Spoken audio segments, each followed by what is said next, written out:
కొన్ని విషయాలు మీడియాతో మీతో పంచుకోవాలనే ఉద్దేశంతో ముందుగా నిరాహార దీక్ష కూర్చున్న ఒక గంట తర్వాత కొన్ని విషయాలు మీతో మాట్లాడదామనే ఉద్దేశంతో నేను ఈ మైక్ తీసుకున్నాను. జనవరి 31వ తారీఖున జరిగినటువంటి సంఘటన గురించి నేను పదే పదే చెప్పవలసిన అవసరం లేదు. అందరికీ ఇంకా మదిలో మెదులుతూనే ఉంది. ఇవాళ ప్రధానంగా ఉదయం 6 గంటల నుంచి సాయంత్రం 6 గంటల వరకు ఈ నిరాహార దీక్ష చేస్తున్నటువంటి సందర్భం ఏమిటి, ఎందుకు చేస్తున్నాను అనే విషయాలను మీ అందరికీ మరోసారి గుర్తు చేయవలసినటువంటి అవసరం ఉందని నేను భావిస్తున్నాను. మీకు తెలుసు, సుమారుగా 7 గంటల 20 నిమిషాల పాటు నా ఇంటి మీద, నా ఆఫీస్ మీద దారుణంగా, క్రూరంగా దాడి చేశారు. నా ఆస్తులు ధ్వంసం చేశారు, నా ఇల్లు ధ్వంసం చేశారు, నా కార్లు ధ్వంసం చేశారు, నా ఆఫీస్ ఫర్నిచర్ ధ్వంసం చేశారు. ఇష్టం వచ్చినట్టుగా బూతులు తిట్టారు, కులం పేరు పెట్టి బూతులు తిట్టారు, మమ్మల్ని కొట్టడానికి ప్రయత్నం చేశారు, కొంతమందిని కొట్టారు. ఇవన్నీ జరిగింది పోలీసుల సమక్షంలో. నేను మీ అందరికీ మనవి చేస్తున్నా, ఈ 7 గంటల 20 నిమిషాల సేపు జరిగినటువంటి దాడి పోలీసుల సమక్షంలో. అంతేకాదు, మీడియా మొత్తం లైవ్ ఇస్తున్నటువంటి సందర్భంలో, ఏదో ఒక టీవీలో లైవ్ వస్తూనే ఉంది. ఇవాళ యూట్యూబ్లో కొట్టి చూస్తే ఎవరెవరు దాడి చేశారో అవన్నీ కనిపిస్తాయి. నేను పేర్లు ఏం చెప్పాల్సిన అవసరం కూడా లేదు. నేను ఏమంటానంటే, అయ్యా, నేనేదో చంద్రబాబు నాయుడు గారిని దూషించానని, ఆ దూషించిన తర్వాత తొందరపడి మాట్లాడాను, కొన్ని మాటలని క్షమాపణ చెప్పినా నన్ను అరెస్ట్ చేసి కోర్టులో ప్రొడ్యూస్ చేసి 18 రోజుల పాటు రాజమండ్రి సెంట్రల్ జైల్లో ఉండే విధంగా చేశారు ఈ ప్రభుత్వం, పోలీసులు. ఇక్కడ నా ప్రశ్న, ఇవాళ 12 గంటల నిరసన దీక్ష ఎందుకు చేస్తున్నానంటే, నా మీద పడి, నా ఇంటి మీద పడి అంత దారుణం చేస్తే 18 రోజులు కాదు కదా, 18 నిమిషాలైనా పోలీస్ స్టేషన్లో పెట్టగలిగారా? ఇది ధర్మమా? ఇది న్యాయమా? మాకొక న్యాయము, వారికి ఒక న్యాయమా? నేను చిన్నగా దూషించాననే చిన్న కేసులోనే 18 రోజులు నన్ను రాజమండ్రి సెంట్రల్ జైలుకి పంపించారే. అంత దారుణంగా చేసిన వారిని ఎందుకు శిక్షించటం లేదు? మీ పార్టీ వాళ్ళనా, మీ బంధువులనా, మీ వారేనా? ఇది ధర్మమేనా? ఇదేనా ప్రజాస్వామ్యంలో జరగవలసింది? ఇది తప్పు. మీరిప్పటికైనా వాళ్ళని అరెస్ట్ చేసి కోర్టులో పెట్టి రిమాండ్కి పంపించి చట్ట ప్రకారం వ్యవహరించండి అనేది నా డిమాండ్. రెండో అంశం, నన్ను 10-20 నిమిషాలకు అరెస్ట్ చేశారు. రాత్రి తీసుకువెళ్ళారు, నల్లపాడు పోలీస్ స్టేషన్లో పెట్టారు. సరే, నెక్స్ట్ రోజు రాత్రి 8-9 కోర్టులో హాజరుపరిచారు. కోర్టు వారు రిమాండ్ ఇచ్చారు, అది వేరే అంశం. ఈ లోపల ఏం జరిగింది? రాత్రి 1:30-2:30 గంటలకి లాకప్ నుంచి బయటికి తీసుకొచ్చారు. పైకి తీసుకెళ్లారు. 2 కాళ్ళు పగలు తీసి హింసించడానికి ప్రయత్నం చేశారు. ఎవరిని? అంబటి రాంబాబుని. ఎవరితను? 2 సార్లు శాసనసభ్యుడిగా ఉన్నవాడు, ఈ రాష్ట్రంలో మంత్రిగా చేసినవాడు, రాజశేఖర్ రెడ్డి వెంట నడిచినవాడు, జగన్మోహన్ రెడ్డి వెంట నడుస్తున్నవాడు. వీడిని తీసుకెళ్లి మీరు హింసించాలని ప్రయత్నం చేశారే, ఇది ఊరికి పోతుందా? దీన్ని అంబటి రాంబాబు వదిలిపెడతాడా? చట్ట ప్రకారం శిక్షించేంత వరకు పోరాడడా? దీని మీద యాక్షన్ తీసుకోమని చెప్పా. సుయి లేదు, సై లేదు పోలీస్ డిపార్ట్మెంట్కి. సుయి సై లేకపోయింది.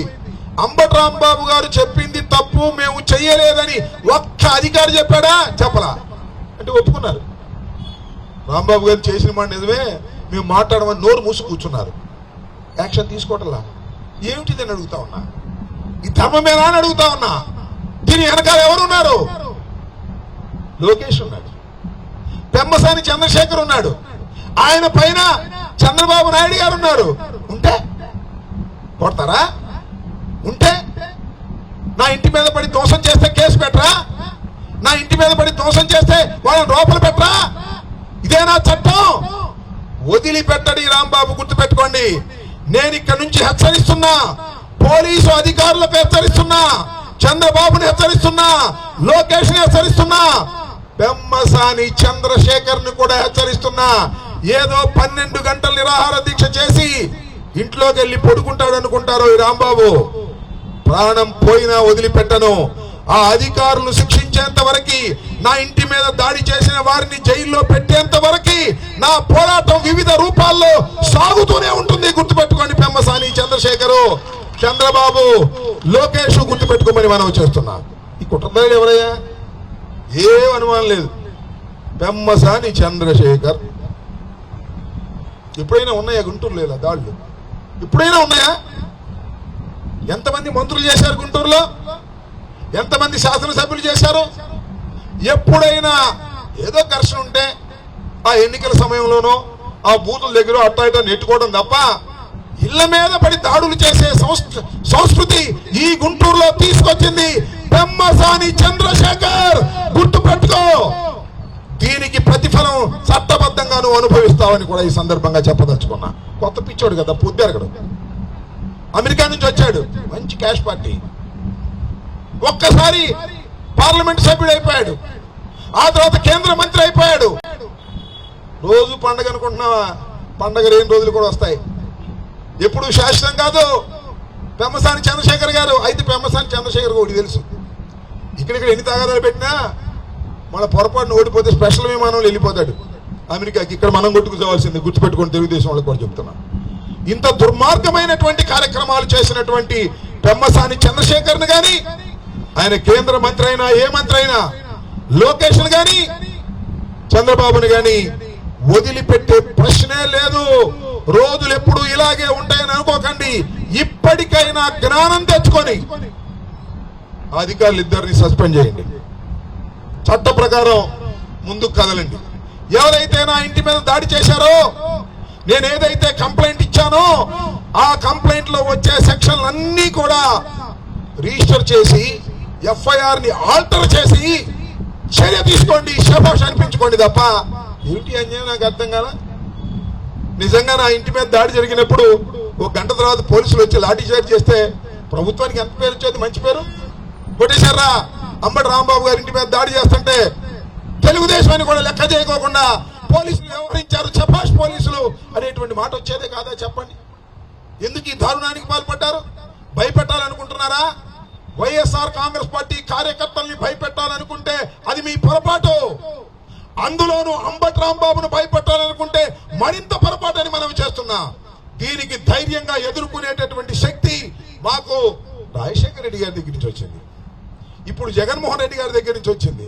వదిలిపెట్టనంటే వదిలిపెట్టను. నేను గుర్తుపెట్టుకోమని మనం చేస్తున్నా. ఈ పోలీస్ డిపార్ట్మెంట్ కి చెప్తున్నా, లోకేష్ కి చెప్తున్నా, పెమ్మసానికి చెప్తున్నా, చంద్రబాబుకు చెప్తున్నా, ఇప్పటికైనా మర్యాదగా చట్టబద్ధంగా వ్యవహరించే కార్యక్రమాలు చేయండి. ఏదో 12 గంటలు కూర్చున్నాడు, వెళ్ళిపోయాడు, వెళ్ళడట, వదలట. మీ సంగతి తేలుస్తా. ప్రాణాలకు తెగించైనా మీ సంగతి తేలుస్తా. చట్ట ప్రకారం చర్య తీసుకునేంత వరకు నా పోరాటం ఆగదని కూడా ఈ సందర్భంగా నేను మనవి చేస్తున్నా. మరి 6 గంటలకు కూర్చున్నా, ఖచ్చితంగా 6 గంటలకి, మళ్ళీ 6 గంటలకు లెగుస్తా. బొత్స సత్యనారాయణ గారు కౌన్సిల్ నాయకుడు, ఆయన వస్తున్నాడు. ఇంకా అనేక మంది పెద్దలు సాయంత్రానికి ఇక్కడికి వస్తారు. వాళ్ళందరి సమక్షంలో నేను 12 గంటల నిరాహార దీక్షని విరమిస్తాను. ఆ తర్వాత మళ్ళా నా కార్యాచరణ ఉంటుంది. వదిలిపెట్టే ప్రశ్నే లేదు. అటు న్యాయ పోరాటం చేస్తా, ఇటు ప్రజా పోరాటం చేస్తా, ప్రజల్లోకి వెళ్తా, న్యాయం జరిగేంత వరకు కూడా ఈ పోరాటం ఆగదు. ఈ ఎత్తిన చెయ్యి దించను అని కూడా ఈ సందర్భంగా నేను మనవి చేస్తూ ఇవాళ నేను మీ ద్వారా అందరినీ కోరుకుంటున్నా, మీడియా ద్వారా అందరినీ అడుగుతా ఉన్నా. నేను చేస్తున్నది ధర్మ పోరాటం. నేను ఫ్రాక్షనిస్టును కాదు. నేను ఎవరిని కొట్టలేదు నా రాజకీయ జీవితంలో, ఎవరిని హత్యలు చేయలేదు, ఎవరి మీద దాడులు చేయలేదు, దాడులు ప్రోత్సహించను కూడా లేదు నా రాజకీయ జీవితంలో.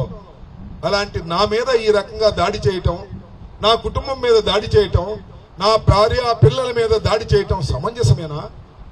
ఇలా దాడి చేసిన వారిని శిక్షించకపోవటం ధర్మమా? ఆలోచన చేయమని అడుగుతా ఉన్న విఘ్నులైనటువంటి న్యూట్రల్ ప్రజానీకాన్ని, విఘ్నులైనటువంటి రాజకీయ పార్టీల్ని కూటమిలో తీసేయండి. జనసేన, బీజేపీ, తెలుగుదేశం తీసేయండి. ఇంకా బీజేపీ అప్పుడప్పుడు ఖండిస్తుంది. నేను మనవి చేస్తున్నా, సృజనా చౌదరి గారు ఖండించాడు దాడులు జరగటం తప్పు అని, సిపిఐ నారాయణ గారు ఖండించారు దాడులు జరగటం తప్పు అని. ఇలా ఖండించిన వారు చాలా మంది ఉన్నారు, కానీ కూటమిలో ఆ రెండు పార్టీలు మాత్రం ఖండించం. పవన్ కళ్యాణ్ గారు, చంద్రబాబు నాయుడు గారు. సరే, పవన్ కళ్యాణ్ గారు ఎందుకు ఖండించరో ఏమిటో మనకు తెలియదు. ఒక దుర్మార్గమైన పాలనకి ఆయన మద్దతు ఇస్తున్నాడు, ఇచ్చుకోండి, మనకేం అభ్యంతరం లేదు. నేను మనవి చేస్తున్నా, మిగతా రాజకీయ పక్షాలన్నీ కూడా గుంటూరు నడిబొడ్డులో ఇలాంటి జరిగిన సంఘటన జరిగితే దాని మీద యాక్షన్ తీసుకోకపోవటం అనే దాన్ని మీరు కూడా ఖండించాలి. ఖండించడం ద్వారా ప్రజాస్వామ్యాన్ని కాపాడుతున్నామనే భావన తీసుకురావాలని మీ అందరినీ కూడా విఘ్నులైనటువంటి మిగతా రాజకీయ పార్టీలని, విఘ్నులైనటువంటి ఆంధ్ర రాష్ట్ర ప్రజానీకాన్ని, న్యూట్రల్ గా ఉండే ప్రజానీకాన్ని నేను కోరుతున్నాను. నేను చేసే ఈ సుదీర్ఘకాలపు ధర్మ పోరాటానికి మీ అందరి మద్దతు కావాలని కూడా, ఇది సుదీర్ఘకాలం సాగుతుందో లేదు నెల రోజుల్లో ముగిస్తారో అది ప్రభుత్వం తేల్చుకోవాలి. అందరి మీద కేసు పెట్టి ఎఫ్ఐఆర్ ఆల్టర్ చేసి రిమాండ్కి పంపితే శభాష్. అలాగే నా మీద దాడి చేసి అర్ధరాత్రి పూట నన్ను హింసించినటువంటి పోలీస్ ఆఫీసర్లు ఇద్దరు కూడా, ఒకడు వాసు, ఒకడు వెంకటేశ్వరరావు, గంగా వెంకటేశ్వర్లు, ఇద్దరు కూడా వంశీ నల్లపాడు పోలీస్ స్టేషన్ వంశీధర్, అలాగే గంగా వెంకటేశ్వర్లు, వీళ్ళిద్దరు కూడా లోకేష్ బంధువులు. నేను చెప్తున్నా, లోకేష్కే కాదు బంధువులు, పోలీస్ అధికారులు మాకు బంధువులు ఉన్నారు, గుర్తుపెట్టుకోండి. అన్ని విషయాలు మాకు తెలియవనుకోకండి. మీరు చేసే ప్రతి విషయం కూడా మాకు ఉన్నారు బంధువులు, వాళ్ళు చెప్తారు ఏం జరుగుతుందో. పోలీస్ వ్యవస్థని గాడిలో పెట్టుకోవాల్సినటువంటి బాధ్యత ఈ ప్రభుత్వానికి ఉంది. ఈ విధంగా ఎవరైతే వైఎస్ఆర్ కాంగ్రెస్ పార్టీ నాయకులు గట్టిగా ఉంటున్నారో వాళ్ళ మీద పోలీసులు లాఠీలు ఉపయోగించి అణచాలని ప్రయత్నం చేస్తే అణిచే వ్యవహారం కాదని కూడా మనవి చేస్తున్నా. ఇవాళ కూడా సోషల్ మీడియాలో యాక్టివ్గా ఉన్నటువంటి వైఎస్ఆర్ కాంగ్రెస్ పార్టీ అనుకూలుల మీద దాడులు చేస్తున్నారు, అరెస్టులు చేస్తున్నారు, తీసుకెళ్తున్నారు. మొన్నేమో పూడి శ్రీహరిని తీసుకెళ్లారు, కుప్పం తీసుకెళ్లారు. ఆవిడ కోర్టులో ప్రొడ్యూస్ చేస్తే కోర్టు వారు రిజెక్ట్ చేశారు, విడుదలైపోయాడు. ఇలా మీరు హింసించాలని ప్రయత్నం చేస్తే మేమేదో భయపడతామని అనుకోకండి. మరింతగా రాటు తేలుతాం, మరింతగా పోరాట పటిమని పెంచుకుంటాం, మరింతగా రోడ్డు మీదకి వచ్చి పోరాటం చేసి మీ మెడలు వంచేటటువంటి కార్యక్రమం చేస్తాం తప్ప పారిపోయే ప్రశ్నే లేదని కూడా ఈ సందర్భంగా మనవి చేస్తూ, మరొకసారి ఆంధ్ర రాష్ట్ర ప్రజానీకాన్ని అందరినీ మనస్ఫూర్తిగా కోరుకుంటున్నా, నేను చేస్తున్నటువంటి ఈ ధర్మ పోరాటాన్ని మీరు ఆశీర్వదించండి, మీరు మద్దతు పలకండి సవినయంగా కోరుకుంటూ మీ దగ్గర సెలవు తీసుకుంటున్నాను. జై హింద్, జై జగన్.